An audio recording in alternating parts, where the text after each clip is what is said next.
setia sampai mati. Wahyu 2 ayat 8 sampai ayat yang ke-11. Dan tuliskanlah kepada malaikat jemaat di Smyrna. Inilah firman dari yang awal dan yang akhir, yang telah mati dan hidup kembali. Aku tahu kesusahanmu dan kemiskinanmu, namun engkau kaya. Dan fitnah mereka yang menyebut dirinya orang Yahudi, tetapi yang sebenarnya tidak demikian. Sebaliknya, mereka adalah jemaah iblis. Jangan takut terhadap apa yang harus engkau derita. Sesungguhnya iblis akan melemparkan beberapa orang dari antaramu ke dalam penjara supaya kamu dicobai dan kamu akan beroleh kesusahan selama 10 hari. Hendaklah engkau setia sampai mati, dan aku akan mengaruniakan kepadamu mahkota kehidupan. Siapa bertelinga, hendaklah ia mendengarkan apa yang dikatakan Roh kepada jemaat-jemaat. Barang siapa menang, ia tidak akan menderita apa-apa oleh kematian yang kedua. Saudara, kita mau belajar tentang surat Tuhan Yesus yang disampaikan kepada 7 sidang jemaat di Asia Kecil. Kita seringkali bicara tentang surat Paulus, tapi surat Tuhan Yesus ini malah kita jarang bicarakan. So itu kita mau bicarakan, karena ini penting. Jadi ini memang surat Tuhan Yesus. Ya, tentu yang menulis adalah manusia, yaitu Rasul Yohanes. Dan disampaikan kepada 7 sidang jemaat yang ada pada saat itu, yang berdomisili atau lokasinya ada di Asia Kecil. Sekarang namanya Turki. Makanya kalau saudara mau melihat peninggalannya, saudara pergi ke Turki. Ya, di situ saudara bisa berkeliling 7 tempat ini. Nah, saudara-saudaraku, sekarang kita masuk saja kepada sidang jemaat Smyrna. Di antara 7 jemaat ini, satu-satunya jemaat yang tidak ditegur oleh Tuhan Yesus, yaitu jemaat Smyrna. Semua ada celahnya. Jadi saudara kalau ditegur sama firman Tuhan harus bersyukur. Kalau mau gak ditegur, jadi jemaat Smyrna. Mau gak jadi jemaat Smyrna? Jemaat Smyrna itu jemaat yang mengalami penderitaan yang luar biasa. Nah ini, gak mau kita penderitaan, mana mau. Saya juga gak mau. Tapi kalau Tuhan izinkan, mau apa lagi? Kita bersyukur kita hidup di Indonesia yang berdasarkan Pancasila, ketuhanan yang Maha Esa. Undang-undang dasar melindungi hak beragama. Undang-undang dasarnya itu melindungi setiap warga negara. Tapi banyak negara-negara yang mengalami penderitaan, yang mengalami siksaan. Bahkan mereka mengalami maut karena iman mereka. Nah, ini sidang jemaat Smyrna ini, sidang jemaat yang dalam penderitaan. Tapi Tuhan berkata apa? Kamu miskin, tetapi kamu kaya. Ada jemaat yang kamu kaya, tetapi kamu miskin. Yaitu jemaat Laodikia. Tapi ada yang Tuhan katakan, meskipun kamu miskin, meskipun kamu kekurangan, tapi di mataku kamu kaya. Jadi pandangan Tuhan sama manusia itu beda. Ya seperti tadi, jemaat Efesus secara manusia hebat. Wah, pelayanannya luar biasa, 2 jempol. Tapi Tuhan bilang, no, aku sangat berkeberatan. Jemaat Smyrna, mungkin di pemandangan orang, apa ini jemaat yang menderita, miskin, tidak punya apa-apa, ya toh, gak punya gedung yang bagus, gak punya gedung yang ber-AC. Tapi Tuhan bilang, kamu kaya. Hanya kita, semua berkat Tuhan harus kita syukuri ya. Tapi kita gak perlu bangga. Karena penilaian Tuhan sama manusia itu beda. Kita juga harus selalu koreksi diri. Kesempurnaan itu bukan dari sisi fisik. Sekali lagi terutama dari hati kita. Dan dalam penderitaannya itu Tuhan berkata, hendaklah kamu setia sampai mati. Kata Smyrna itu sebenarnya berasal dari kata mir. Mir itu dalam bahasa Indonesia namanya mur. Jadi itu adalah getah dari semacam pohon.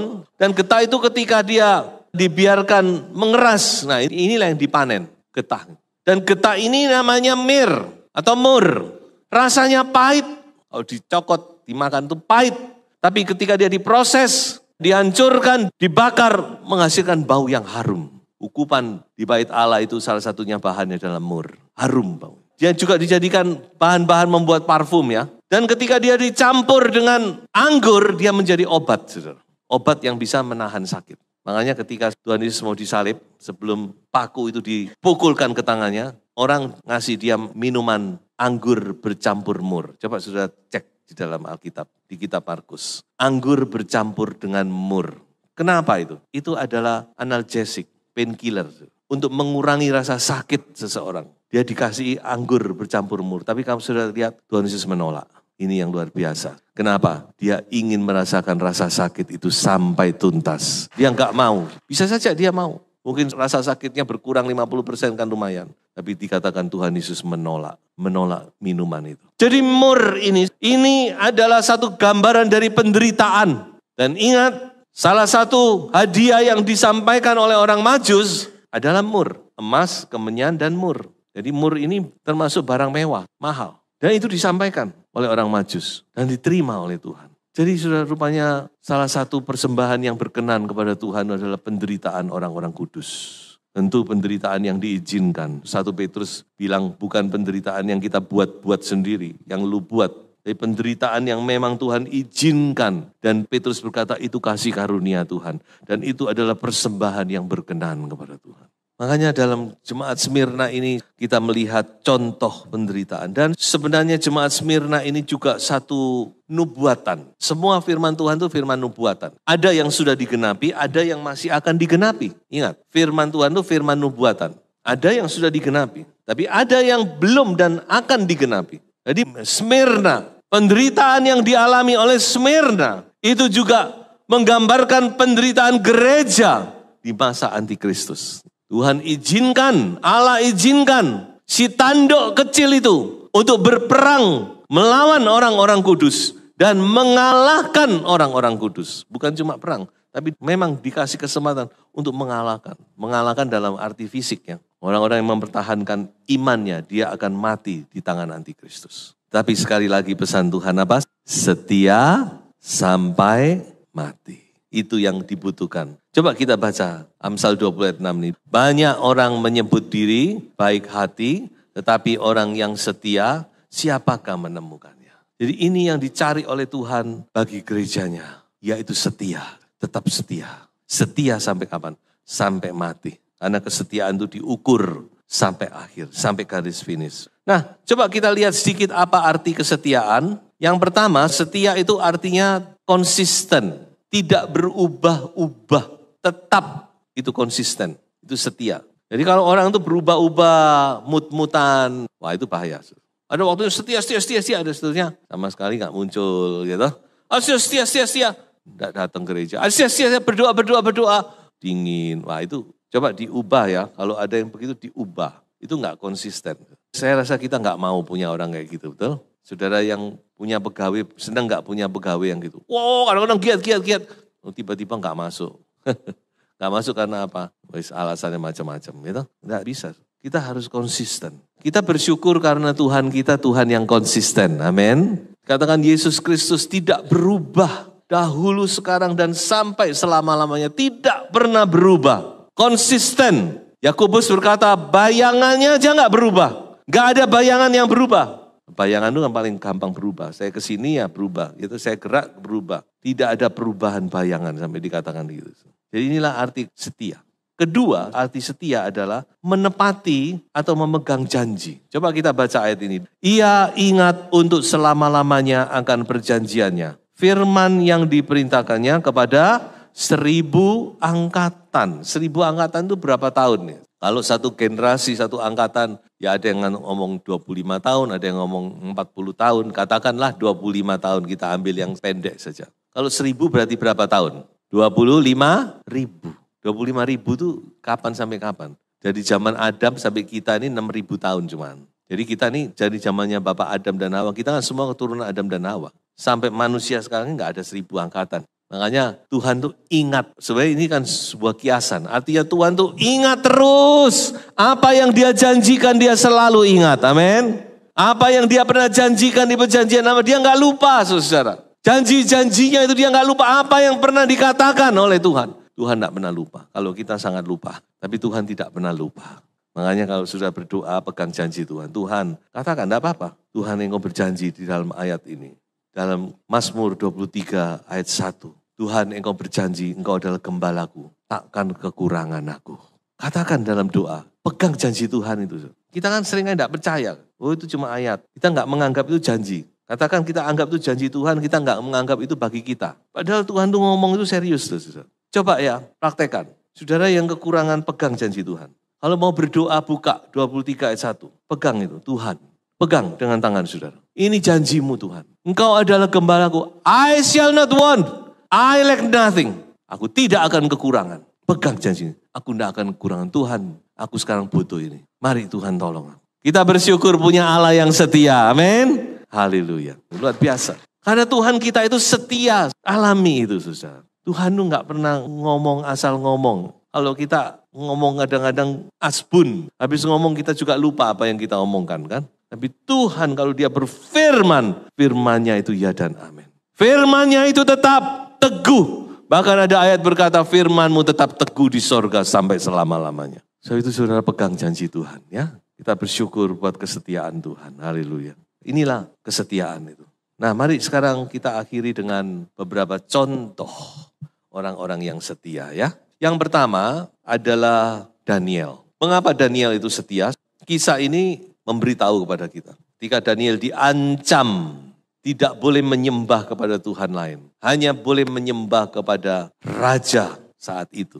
Nah ini akan terjadi lagi saudara. Jadi kitab Daniel itu kisah-kisah Daniel mulai pasal 1 sampai pasal 6 itu bukan cuma sekedar kisah cerita. Seringkali kita cuma anggap itu cerita ya. Guru-guru sekolah minggu sering ceritakan. Itu kan spektakuler. Wah bagaimana teman-teman Daniel, dapur api, Daniel di goa singa. Wah semua itu kan spektakuler. Tapi itu sekali lagi itu cerita nubuatan. Itu akan terjadi di akhir zaman. Daniel pasal 3 tentang bagaimana orang harus menyembah patung Nebukadnezar kalau tidak akan diceburkan ke dapur api. Itu akan terjadi. Dalam Daniel pasal 6, Daniel diancam dengan tipu muslihat. Kalau dia tidak menyembah raja, dia akan dimasukkan ke gua singa. Tapi firman Tuhan berkata apa? Daniel tetap, dia buka tingkap-tingkap yang ada di kamarnya. Dia tetap menyembah Tuhan.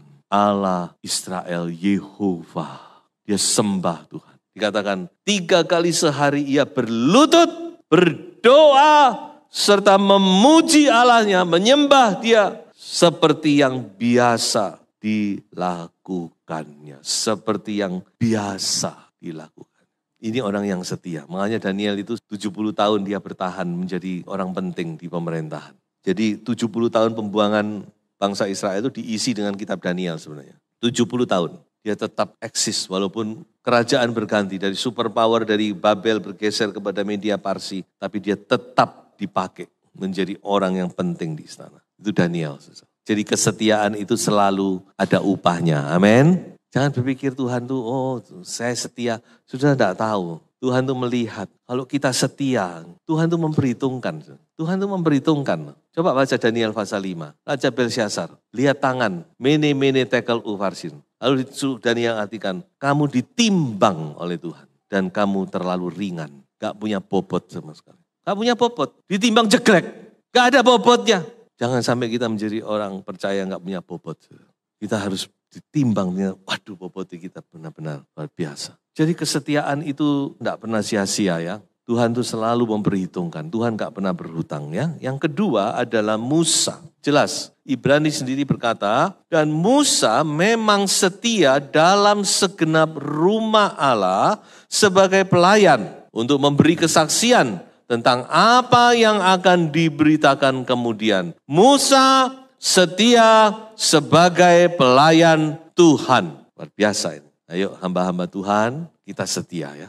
Jadi setia itu harus ada dalam hidup kita yang melayani. Musa setia melayani dan Tuhan tahu kesetiaan Musa. Dicatat secara khusus Musa setia sebagai pelayan. Dan saya akhiri dengan sebuah kisah. Seorang yang bernama Polikarpus.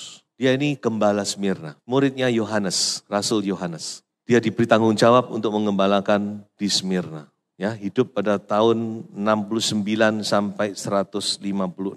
Jadi kurang lebih usia 85 tahun.